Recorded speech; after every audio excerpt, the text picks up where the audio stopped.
All right. Hi, welcome. Dr. Ashley here. And I have the lovely Kallista Anderson with me today. She is the new mom boss, and she helps pregnant moms get ready for their baby by preparing their self, space, and significant other. And she does this through her podcast, the New Mom Boss podcast, as well as coaching and her online course, New Mom Prep School. I love that, as she is a registered nurse, a certified lactation counselor, and mama of three. Welcome, welcome. Hey, Ashley. Thanks so much for having me on. I'm so excited to be here. Yes, I'm so excited for this chat. So, just tell us a little bit more about you and how you got into helping mamas in their postpartum time, or with their postpartum time, I should say. Yeah, sure. Oh my gosh. It was such an unexpected thing for me to do what I'm doing. I have been a nurse for a long time, and I thought that's what my calling was and what I was supposed to do in life. And I kind of still feel that way, but I started focusing on moms more about 4 or 5 years ago because I had my first two kiddos back to back. And like a few things about me, I had always wanted to be a mom. So, like, since I was a kid, with the dolls and everything like that. And I wanted to have babies as soon as I got married. Like, I'm that person. And also, I'm a nurse, so I have a little bit of like mom medical background. And I remember following a certified lactation counselor when I was in nursing school, doing L&D rotation and, all the mom stuff. And so I thought when I had my first baby that I got this because, like, being a mom is so natural, right? Like, how much do you actually need to prepare other than the baby registry and assembling things and washing the new baby clothes? And so I had my baby girl, and I had a really rough time. The first, I want to say like 6 to 8 weeks after. And that's with all the preparation. I actually took time off work to have my baby. And so I had the time, I had what I thought like a solid background to have my first baby. And it was still really hard. There's nothing like actually going through the experience of sleep deprivation and learning how to breastfeed. And I also took the classes, like the hospital class, and, read some books, and still it was hard. And so I was really shocked by that and just kind of struggled along, did my best. And then when my daughter was 4 months old, so we had some trouble breastfeeding. I sought help within the first week, and so we were able to get on track. So that was good. But at 4 months, when she was 4 months old, I found out I was pregnant again. And so I was like, holy smokes, I cannot do that whole thing again. I need to be more ready the next time. And I was like, what did I not do that could have helped me? What did I do that I didn't have to do? There's so much information out there. It's like information overload. And I remember asking my best friend who had already had two babies before me. And so I was like, when does this get better? And she's like, oh, it gets better like around 8 months. I'm like, what? And my daughter was only like a month or so old. I'm like, oh my God, I can't wait. First of all, It felt 8 months feels so far away when you have a 1 month old, but like when your baby's like 2 years old or 3 years old or 8 months feels so short, but it feels so long. I remember that. The time slows down that first year. The day, the saying, the days are long, but the years are short, right? Like it. Right. But when you're in that day to day, it's the sleep deprivation. It's the, diapers 24/7 and not knowing when you can take a shower or, really sit down and enjoy your meal. All those things. Yeah. So anyway, I had the two kids. Well, before I had the second one, I was like, I have 9 months to prepare for this next baby. I kind of know what I want to do now. And so I did all those things that I didn't do beforehand and had an amazing second time around experience. And so a little later after that, I was like, I really shouldn't have had to suffer all that much the first time around if I had known these things. And Mm-hmm. it's funny because I talk to a lot of moms who already had babies, and when I tell them what I do, they're like, "Oh my God, I wish I had this before Yeah. I had my baby." I'm like, "Yeah, me Yeah. too." I know. I remember reading books like What to Expect When You're Expecting, and it's like your baby will be this old and doing these things. And um, it still doesn't really prepare you. It just kind of gives you some information about the baby as they're growing and different things. But I just remember also like my two are pretty close together, not as close as yours. They're 16 months apart. You said yours are 13 months apart, or Yeah, how, right? perfect. Uh-huh. Um, and I remember my first experience, I felt like my biggest worry was, what do I do with this kid, this baby, when I bring it home? Like, Yeah. I have what do I do? What is this? The cry means all these different things, and like, I don't know. It's just like stuff you don't think about. So I know that what you help moms prepare for is so different from like just creating a registry and making sure you have all like the gadgets and the things. It's so bigger than that. So I really want to go over that so that new moms have a better experience, an easier experience, so that they can focus on other pieces of their postpartum and not have so much worry about Mhm. like the stresses that most moms go through without realizing it prior, that that's going to pop up. Yeah, I know exactly. you talk a lot about like putting your home on autopilot. Like, what does that mean for postpartum? What does it mean putting your home on Yeah, autopilot? I think it's often overlooked, or it's like an afterthought once the baby is here. Like, oh my God, we're coming home from the hospital and we have this new little baby to care for 24/7, but the rest of your life is still happening, right? And all your Yeah. focus is on the baby. And so we forget about our home, which I believe is like it's part of your family. It has its Mm-hmm. own schedule. It takes a lot to keep up, whether you like it or not, or whether you acknowledge it or not. Like things need to be done still, right, in your home. And I just, before I go into that, I just want to backtrack about the books. A lot of the books are focused on the baby and preparing Mm-hmm. for the baby, which is very much needed, Mm-hmm. but there's not a lot of preparation for mom. Like, what Mm-hmm. will I need in the postpartum period? What will my home need, as we're going to talk about in just a little bit? Or how's my relationship going to change? Like, we kind of just don't Mm. think about that stuff because that's just not our culture. And I want to change Yeah. that. I want to, that has to all come together. And I think also, like, during pregnancy, we're so focused on all the fun stuff, like the Yeah. gender reveal, the gadgets, and baby moon. Like, those weren't even things like a Yeah. hundred years ago, right? And now that's Right. like the biggest focus. And it's like That's there's true. the postpartum period is so long, right? At least three to 6 months is like the really challenging time.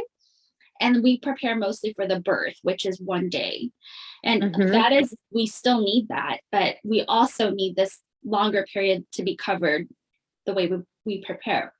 And the Yeah. home is one of those things. So Yeah. the I like to help moms think about their home as, like, it is something you're usually responsible for, and you still will be, but you need to minimize and be more hands off with your household. And so to do that, you want to put as much as you can on autopilot.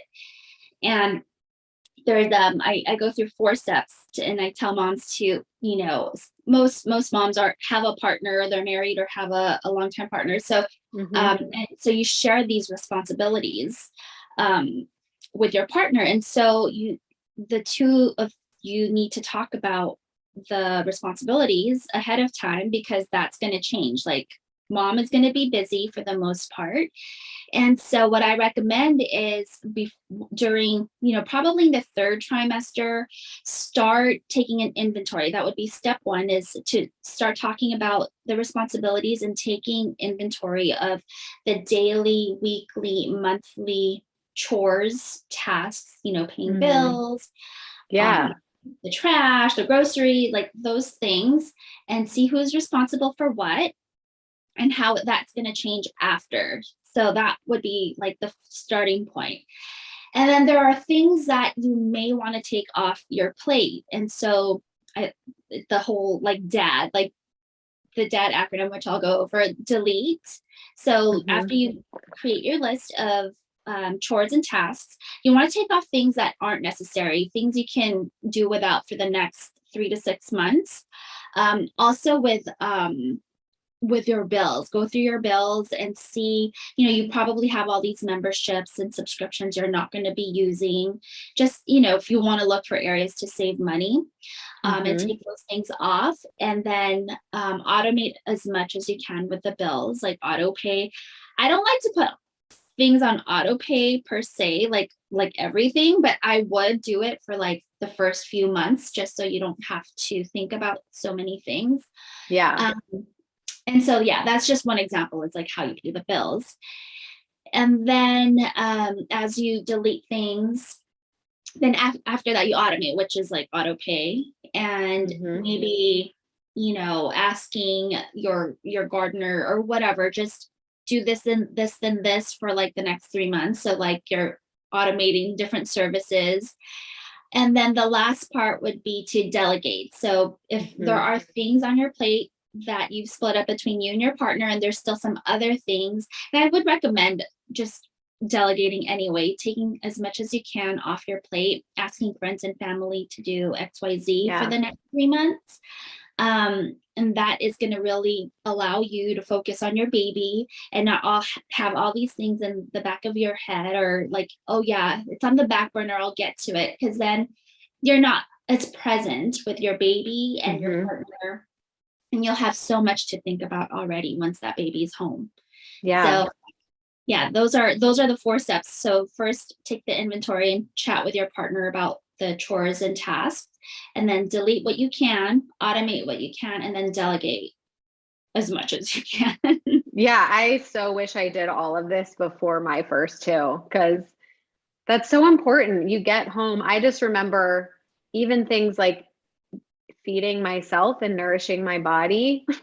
I did not plan for the lack of mental capacity that I would have for caring for myself, because so much energy was going towards figuring out what to do for my baby, that luckily my mom was around and she'd be like, you need to eat, while I'm breastfeeding my baby, and I like hadn't eaten.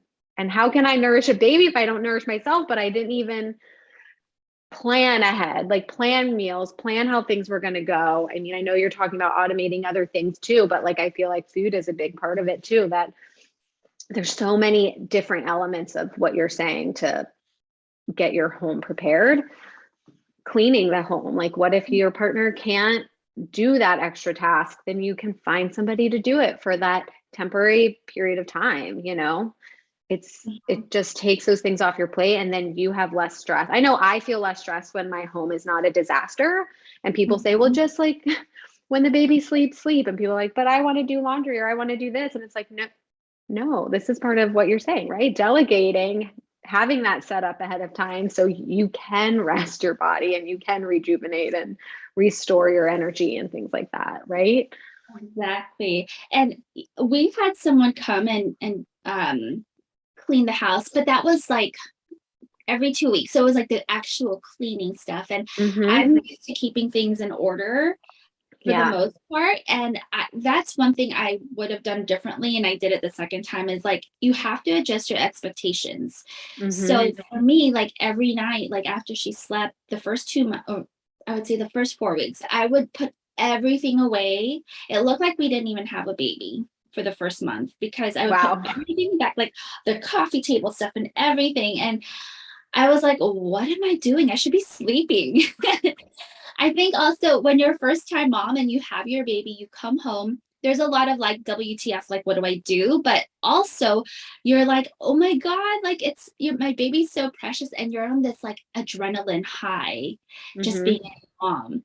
And that's how it was for me. And it kind of allowed me to push through the first 4 weeks.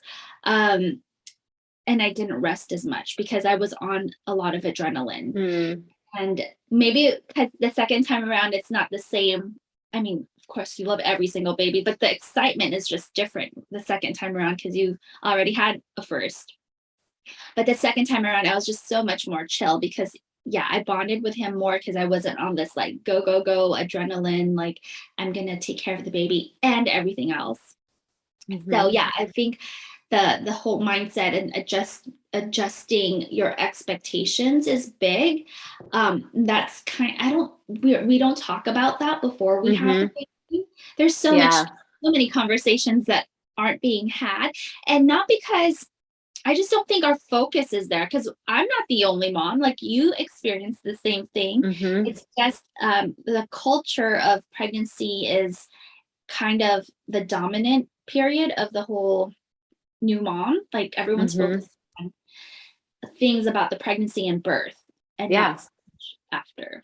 Yeah. I mean, even if you think about how many times do you go to your doctor when you're pregnant, how many appointments do you have? It's like every 4 weeks, every 2 weeks, every week close to the end. Yeah. And then postpartum, it's like, come back in 6 weeks, see you later, you're good. Your Mhm. baby gets multiple pediatrician appointments, but you get nothing. Yeah. It's like, where did the postpartum care come? Where did that go? Out the window. Exactly. Good luck, figure it out. Oh, and then go And back to work, like, and being a mom is already a full-time job. So, no, like I hear, I think 6 to 8 weeks is most women's maternity leave. I'm like, are you it's joking? horrible. Hmm. Are you In joking? our Like, country, in our in the country, United States. yeah, Yes. like Other you're not even countries have it seeing right. that. So insane. Like, I'm an ICU nurse, like that was my main ICU, I mean my main nursing career. And when I had babies, I'm like, trust me, you do not want me to go back to work yet. Like, Hmm. you're in charge. I'm like, I'm helping keeping people alive, like, and I haven't slept, so give me more time off. Yeah, totally. Totally. Oh my God. I love this.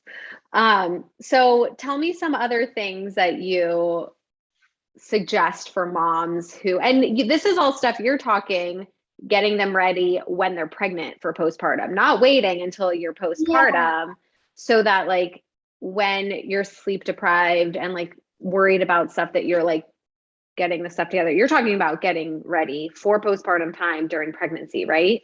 that is like the ideal time. Of course, Yeah, I would help any mom who needed help, but of I try to course. catch moms during pregnancy because it'll make Yeah. such a big difference in the postpartum period. Hmm. So, doing all these things beforehand, so you're not trying to do it while you have a crying baby, Hmm. if you even think about it. But most moms don't even think about, oh, I need to get help. They're focused on, how do I get my baby to stop crying and to sleep? Hmm. And you Yeah. know, it's kind of, that train has left and you can't get off.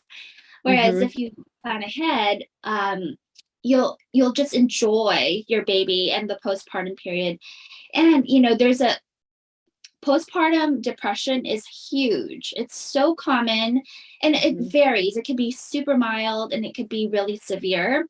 But Yeah. most moms will experience postpartum blues or postpartum depression. A lot of it has to do with our hormones and the sudden drop of everything after we have our baby. But a lot of it too is there's not enough self care. Yeah. And if you don't set up things to support you beforehand, you probably aren't going to do it once the baby is here. So that's why I Hmm. highly encourage doing all that before baby arrives, and getting the support on paper, whether you use them or not.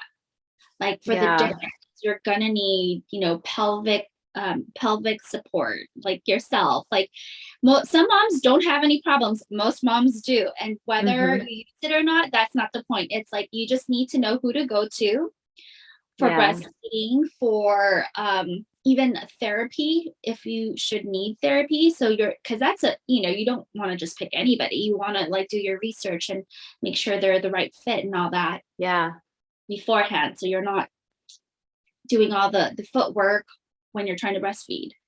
And so my whole thing is preparing these 5 like important pieces for the postpartum period. And that's preparing yourself, preparing your space, which we talked a little bit about your household, but also other things.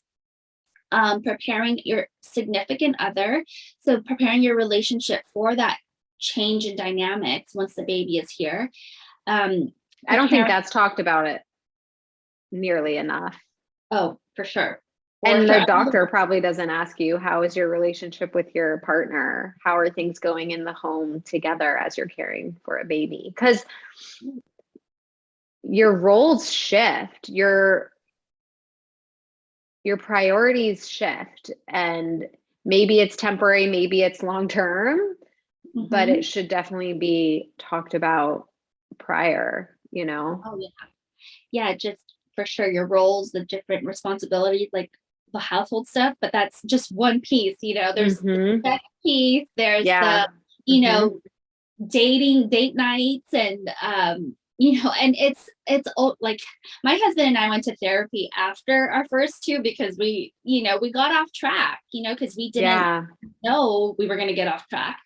And so one of the things that she said is like, it's so natural, like parents, you just start to keep score, right? Like I do this, this, and this, and you're not doing that, whether you say it out loud or not. We build this resentment, and if you don't talk about it or plan for it, it's going to snowball.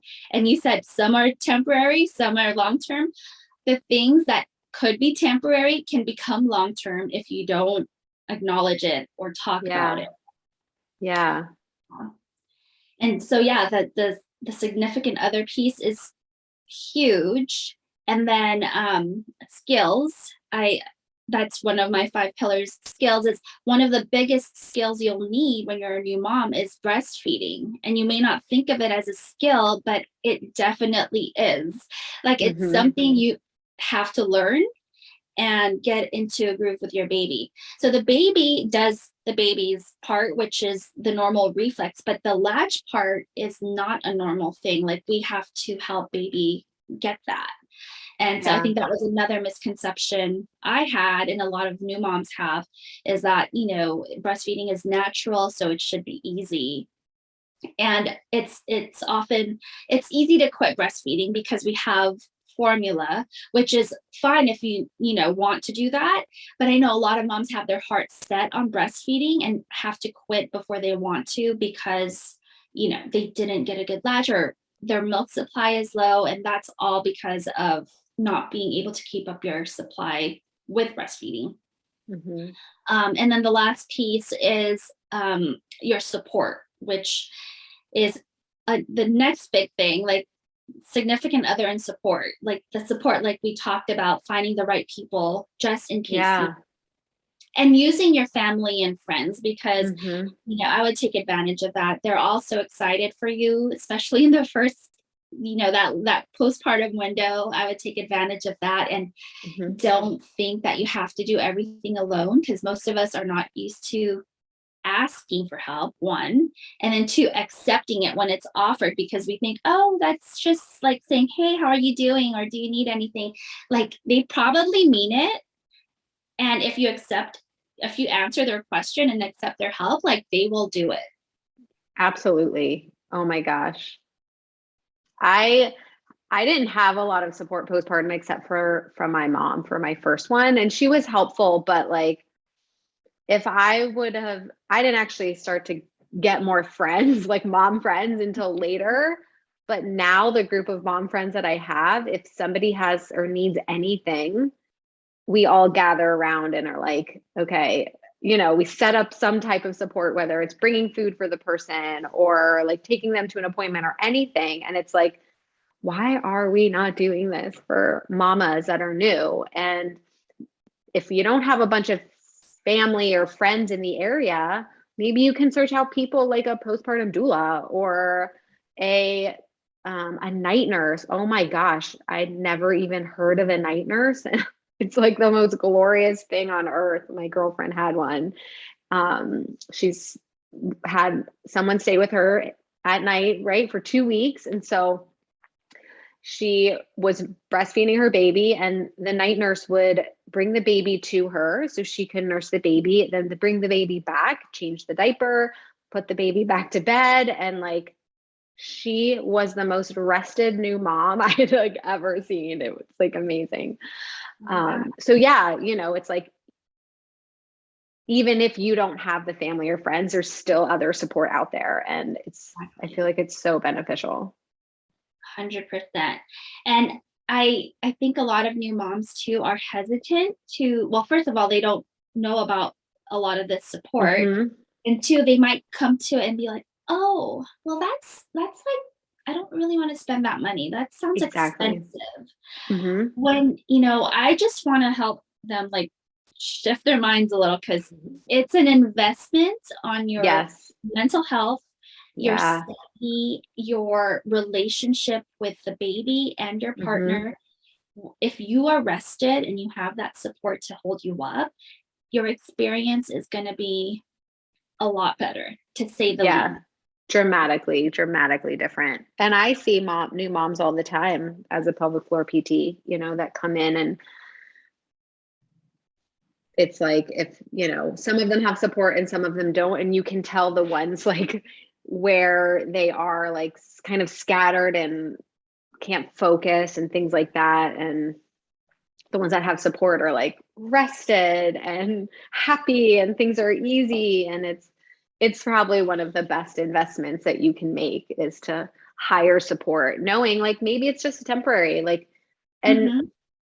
and if you're prepared for that ahead of time, it's maybe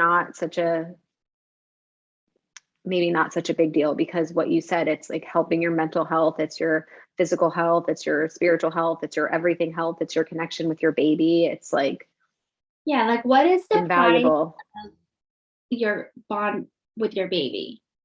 Yeah. Like, and how do you get that bond? You need that time and that presence of mind to be with your Mhm. baby and your partner. And if Totally. you have all this noise in the background and you don't feel good, like that's Mhm. going to be hard to do. And so Yeah. yeah, it's just a perspective shift. It's just thinking of things differently. Like you Mhm. can't skimp on like the gadgets. Don't buy everything now, and you don't have to buy the top of the line everything, and then you're like suffering on your own without support after you have Yeah. a baby. Yeah. And I was just thinking, like you said, because with registries and stuff, why can't people put that they want you to pitch in for my postpartum doula? Like that Yeah, just, yeah, you know, I know I they don't have. need all these other things. I want support. I want to feel good, and I want to be able to rest. And I just need, like, I'm going to invest in that as my registry. Yeah, people have that option on some sites to do like a fundraiser for different things. Yeah. Well, definitely, yeah. You could opt for that instead of, the best crib. Which the Right. crib baby won't even use for a few months, right? Like they'll be in like a co-sleeper usually right next to you. And so, but it does look very pretty to have. I had a Pinterest perfect nursery with my first one. Yeah. I focused on that Yeah. because I don't know any better. But yeah, like the baby won't even be in the nursery very much in the first, 2 months. Yeah. Totally. I did the same thing. Get the nursery all ready. And it's like the whole nesting thing. We think we need to, right? Yeah. And that's what we see other people do. And so that's what we do. So I think Hmm. as we get the word out and spread the what you actually need is a postpartum plan and not so much a birth plan, which is important too. Um, I'm hoping our culture will change the way we prepare for babies. Yeah, totally. I love it. Now, tell me a little bit about your workshop that you have coming up, because I'm Yeah, excited about this. thanks for letting me talk about it. I just actually mentioned the postpartum plan. So I'm having a workshop next, it starts the end of next week, March 18th. And that's what we're going to do for 5 days. It's a 5-day live workshop, but everything is recorded also if you can't make it. But we're going to put together a postpartum plan, and we'll tackle one piece of the five pillars I talked about each day. So preparing yourself, getting those things that you will need in place, your space, your significant other, your skills, and your support. So those 5 pieces are part of your postpartum plan, or will be your postpartum plan. And that's what the workshop is about. So it's Friday to Tuesday, starting the 18th. Okay. Yeah, but we just do a little bit each day, so it's not overwhelming. When you're pregnant, you don't want like a huge download of information, because then you're like, forget about it. So yeah, that's what the workshop is about. That's awesome. I love it. I will put the link to that down in the notes, right? And so that mamas can sign up for that. And is there anything else that you feel like you wish you knew as a new mom, or your biggest piece of advice that you could give to new moms to help them have an easier postpartum experience? Like, is there anything else that you want to add? So I don't have like one favorite tip. Mhm. I guess I can call it a tip, but the biggest thing that will make a difference is to have that different perspective on how you get ready for your baby. Like 99.9%, like if you're a new mom, you're probably preparing for your baby the way your friends did, the way your sister or your cousin did, because that's all we see. And Yeah. that needs to change. So if you're pregnant, I want to encourage you to prepare for your baby differently, different than anyone you know. Because keep this in mind, we mostly all like live in single family homes, right? It's just us, our partner, maybe a mom lives nearby. But for the most part, we are our own little family units. And the saying, it takes a village to raise a child, is 100% true. And we know that, but we don't live that way, Right. right? So where is this village that you're gonna need? It's not just you and your partner. If you rely on just you and your partner, it's going to be really, really hard. It's And so exhausting. it is. Mentally, physically. Yeah. And we all deserve better. Your baby deserves better. You, mom, deserve better, because you're going to be forgotten about by the health, the insurance. You get the one postpartum checkup, and you're on your own. And so you need to fill that gap with the support you're going to need. And so that is just my biggest my takeaway for you moms listening is to think about it differently. And if you just start walking down a different path and focusing on support, you're going to be 100% better off. Yeah. So your workshop will help them see things differently. That is right? Yes. Yeah. Yes, I love definitely. it. And how can people find you on like Instagram? Do you have a website? How else? Yeah, everything is the same across the board. So on Instagram, I'm at New Mom Boss. And then my podcast is the New Mom Boss Podcast. And my website is newmomboss.com. So it's all awesome. Perfect. That should be easy for everybody. Love it. So thank you, Kallista, for coming on today and chatting all about the postpartum period. Sure. We'll probably have to come back and talk some more. There's so much to talk about. I know. This is great. Thank you so much. Yes, we appreciate you.